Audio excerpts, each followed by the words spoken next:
Good evening. Thank you for joining us here on the news at 10. I'm Shira Matsuzawa.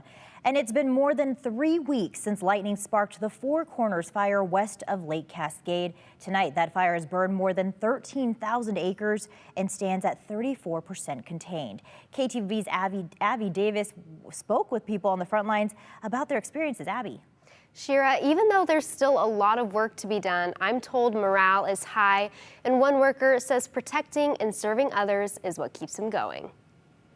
As people impacted by the Four Corners fire wait and watch for the fire to be contained, the families of the crews battling the fire, like Pila Malolo's, are also waiting and watching. I think it's harder on my family, my wife, take care of everything while I'm gone. Malolo travels from wildfire to wildfire. He says he can handle the emotional challenge if it means he gets to help others. This is Malolo's third day on the Four Corners fire as an operations trainee. He says record high temperatures and low humidity make containing the fire difficult. Our burning conditions are as high as they've ever been for this time of year. Despite this, he says crews are making good progress, especially on the western and northern flanks of the fire. But he says the eastern side is posing some issues. You can put in a containment line and then you'll have a tree, a torch, like fire run up a tree, and it'll throw a bunch of embers, possibly across our line. In order for those lines to work, Malolo says firefighters need to dig down to mineral soil, away from pine needles and other flammable material. Their goal, to keep the fire away from people and houses. Not only are we trying to prevent the fire from getting there, but we're preparing in the event the fire does get there. Malolo says they're always prepared for the worst. Right now, they're anticipating strong winds on Saturday.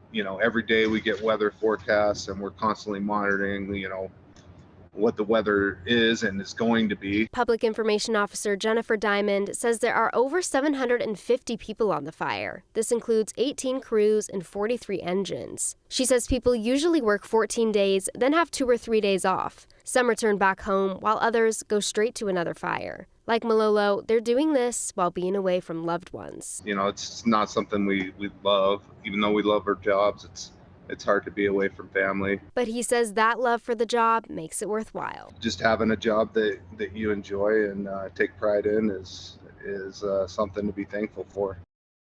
I'm told this fire could continue well into October, and that as we head into the holiday weekend, lots of people are traveling. So Diamond says being weather aware is extremely important. So this means checking the weather forecast and staying up to date about conditions, and that's basically how you can stay safe.